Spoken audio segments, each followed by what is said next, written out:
हरे कृष्णा दोस्तों, मेरा नाम है सर्वप्रिय और आज मैं 5वें एपिसोड के माध्यम से श्रीमद् भगवद गीता यथारूप आपके सामने प्रस्तुत करने जा रहा हूँ। दोस्तों, आज हम बात करने जा रहे हैं भूमिका के विषय में। सबसे पहले हम अपने गुरुदेव श्री प्रभुपाद जी को धन्यवाद प्रकट करना चाहेंगे, जिन्होंने अपने भाव से हमारे जीवन में इतना बड़ा बदलाव लेकर आ गए हैं। धन्य है श्री गुरुदेव, जय श्री प्रभुपाद। हरे कृष्णा।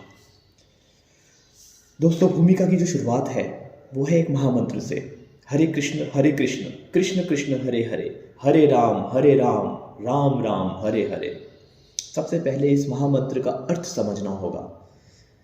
सबसे पहले आप एक बात हमेशा ध्यान रखिएगा, आप कभी भी जीवन में अपने किसी भी शब्द का उच्चारण करें, उसका अर्थ आपको पता होना बहुत ज़रूरी है। अगर आप किसी भी शब्द का अर्थ नहीं जानते, अगर उसका उच्चारण करते हैं, तो वो आपके किसी काम का नहीं है दोस्तों, ना वो शब्द ना वो उच्चारण। तो ये जो महामंत्र है, जिन्होंने करोड़ों लोगों की ज़िंदगियों में बहुत बड़े बदलाव ले आए हैं, सबसे पहले इस महामंत्र को हम इसका अर्थ समझने की कोशिश करेंगे, फिर हम बात करेंगे इसका उच्चारण हमें क्यों करना चाहिए। हरे का अर्थ होता है दोस्तों ईश्वर की शक्तियाँ, और कृष्ण तो ईश्वर है, राम उनके अन्य अवतार ईश्वर है। तो यानी कि हरे कृष्ण और हरे राम, ईश्वर की शक्तियाँ। दोस्तों, शक्तियाँ दो प्रकार की होती हैं ईश्वर की। असंख्य शक्तियाँ हैं, लेकिन इनके प्रकार केवल दो हैं। एक होती है अंतरंगी शक्ति, एक होती है बहिरंगी शक्ति। जो बहिरंगी शक्ति होती है वो शक्तियाँ होती हैं जिनको हम देख सकते हैं। आप ईश्वर की शक्तियों को ज़रा देखने की कोशिश करिए।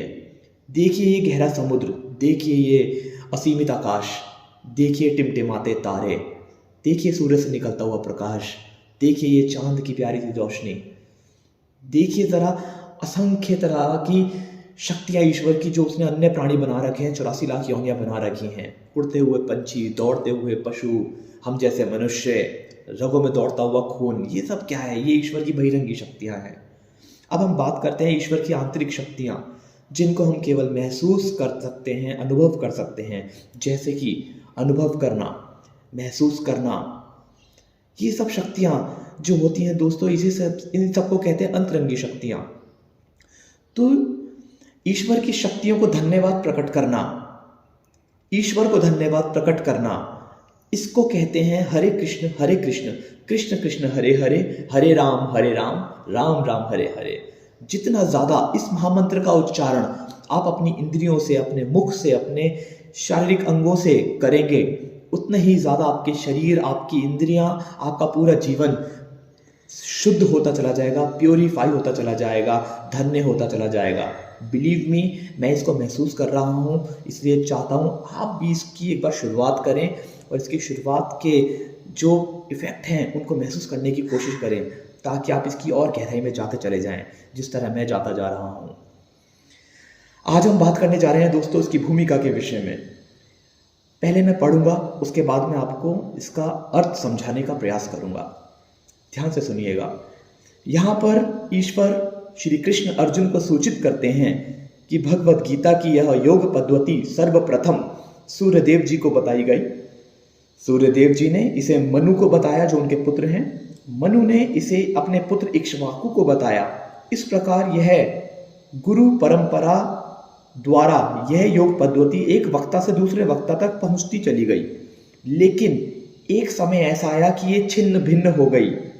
फलस्वरूप ईश्वर को इसे फिर से बताना पड़ रहा है, और इस बार उन्होंने अर्जुन को इसका पात्र चुना कुरुक्षेत्र के युद्ध स्थल में। वे अर्जुन से कहते हैं कि मैं तुम्हें यह परम रहस्य इसलिए प्रदान कर रहा हूं अर्जुन, क्योंकि तुम मेरे भक्त और मेरे मित्र भी हो। इसका तात्पर्य यह है कि श्रीमद् भगवद गीता एक ऐसा ग्रंथ है जो विशेष रूप से केवल और केवल भगवत भक्तों के लिए ही है, भगवत भक्त के निमित्त ही बनाया गया है। आध्यात्मवादियों की 3 प्रकार की श्रेणियां होती हैं, ज्ञानी, योगी और भक्त, यानी कि ध्यानी और भक्त। यहाँ पर ईश्वर श्री कृष्ण अर्जुन से स्पष्ट कहते हैं कि वे उसे इस नवीन परंपरा यानी कि गुरु परंपरा का प्रथम पात्र बनाने जा रहे हैं, क्योंकि प्राचीन परंपरा खंडित हो गई थी। अतएव यह भगवान श्री कृष्ण की इच्छा थी कि सूर्यदेव से चली आ रही विचारधारा की दिशा में ही अन्य परंपरा स्थापित की जाए और उनकी यह इच्छा श्रीमद् भगवद गीता ज्ञान का प्रामाणिक विद्वान बने। अतएव हम देखते हैं कि श्रीमद् भगवद गीता का उपदेश अर्जुन को विशेष रूप से दिया गया, क्योंकि अर्जुन भगवान श्री कृष्ण का भक्त, प्रत्यक्ष शिष्य तथा घनिष्ठ मित्र था। अतएव जिस व्यक्ति में अर्जुन जैसे गुण पाए जाते हैं, केवल वह ही श्रीमद् भगवद गीता को सबसे अच्छी तरह से समझ सकता है। कहने का तात्पर्य यह है कि भगवान श्री कृष्ण को कि भक्त को भगवान से प्रत्यक्ष रूप से संबंधित होना चाहिए। जो ही कोई ईश्वर श्री कृष्ण का भक्त बन जाता है तो ही उसका सीधा संबंध ईश्वर से हो जाता है। अब ये मैंने जो आपके सामने पढ़ाई करी है, चूंकि मैं चाहता हूं कि एक एक शब्द आपके कानों में वही जाए जो गुरुदेव ने हम तक पहुंचाने की कोशिश करी है अपने भाव से, विशेष शब्दों से, तो वही शब्द मैं आप तक पहुंचा रहा हूं। अब मैं इसका सार आपको समझाता हूं, जो मैंने पढ़ा है उसका अर्थ क्या है।